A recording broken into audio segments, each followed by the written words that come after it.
Hi, tribe. Hi, tiny little tribe of 5.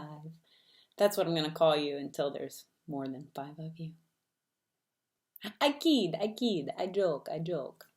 Before we start this deeply meaningful and moving video, can we talk a minute about that haircut you just saw?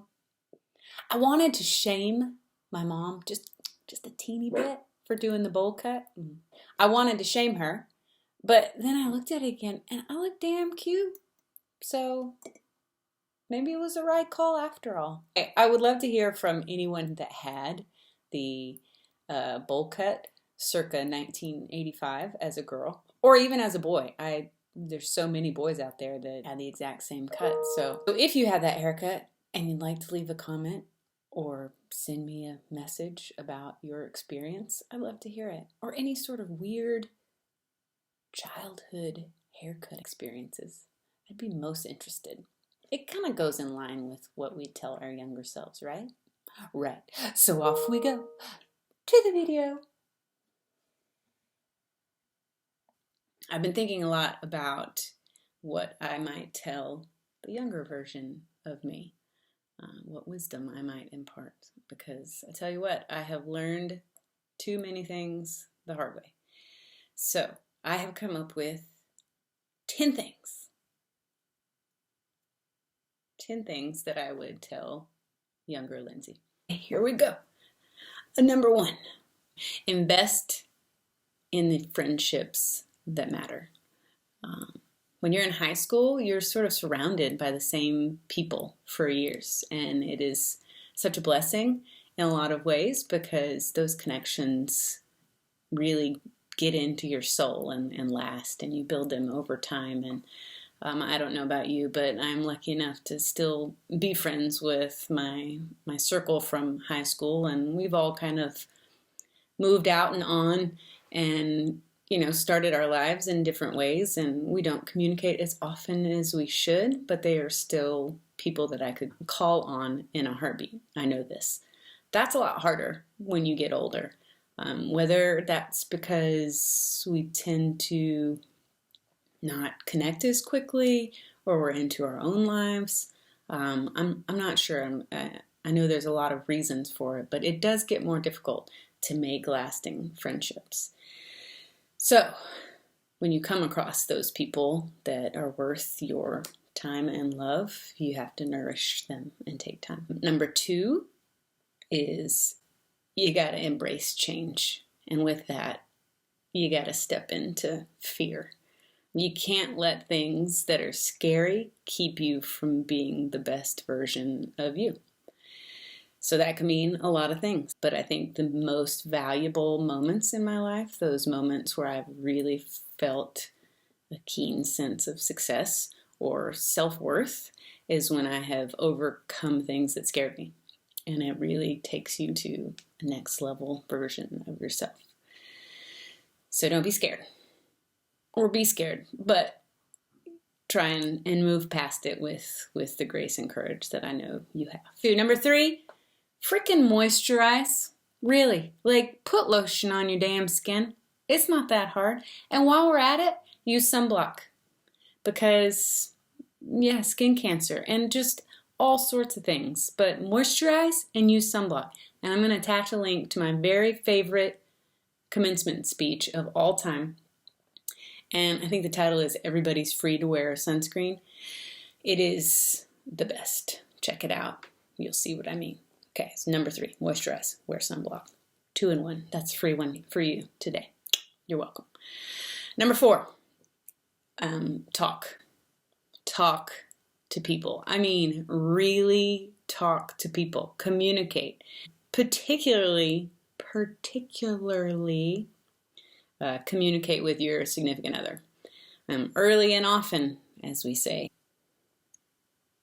You gotta put it on the table. And if you don't feel safe enough having conversations that are hard with a person that is supposed to be your best friend and soulmate for life, then I got bad news for you. That's not your person. So have those conversations, because what'll end up happening is, if you don't, is you grow bitter about the things that weren't said, and you're cycle of pain and just regret and bitterness just grows until the inevitable happens anyway. So you might as well get that out of the way, smack that elephant in the room across the butt and just have those hard conversations. Also, there is nothing like a connection made when you really bare your soul to someone. I can say that because I have, and people tend to be more honest with you when you are candid and vulnerable with them. So talk to people. Number 5. Oh, this is an important one. Floss. Take care of your teeth. I don't think that people really understand, well, some people do, but some people don't, how important it is to have good dental hygiene and health. Really, just terrible things can happen if you don't take care of your teeth. So, floss. It doesn't take long.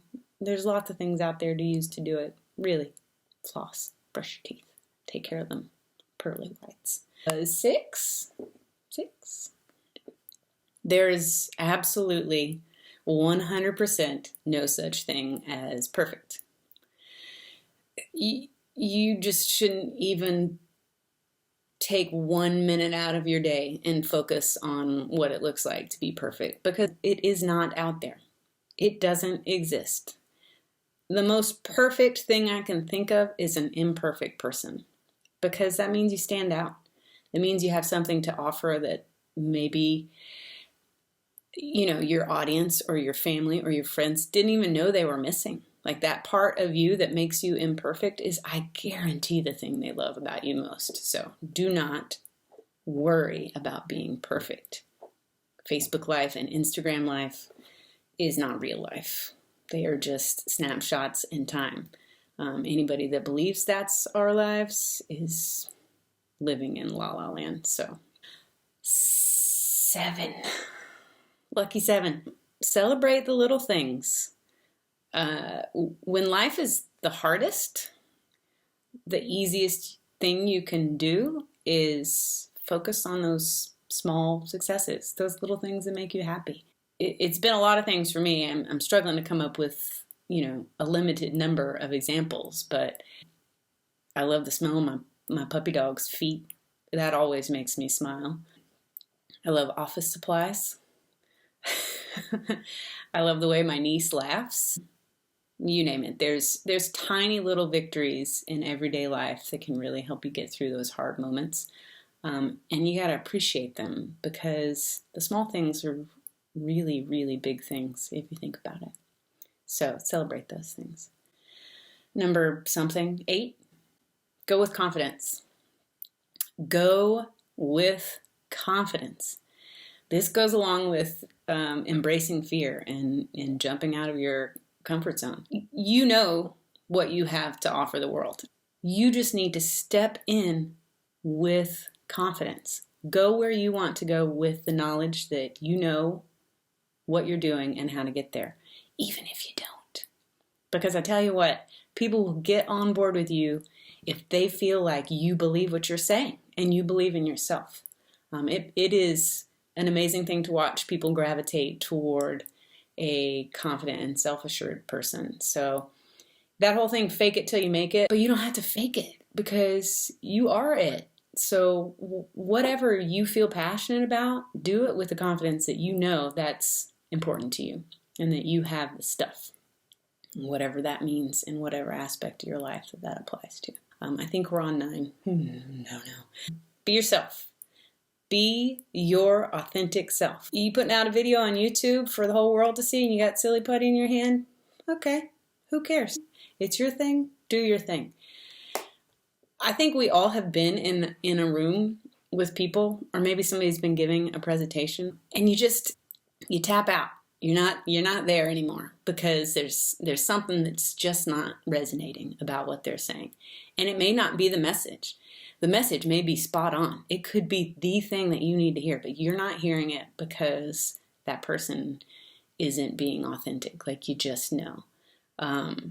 So give in to being your authentic self. And don't worry about perception or being perfect, like we said earlier. Just be you, because that's your moneymaker, right? And maybe it's not money that you're looking to make, but that if you want an audience or if you want to make true friendships or lasting relationships or maintain those two things, you got to be your true self, and people know the difference. So trust in the people that you love to have already identified your authentic self, and trust your own self in front of people that don't know you.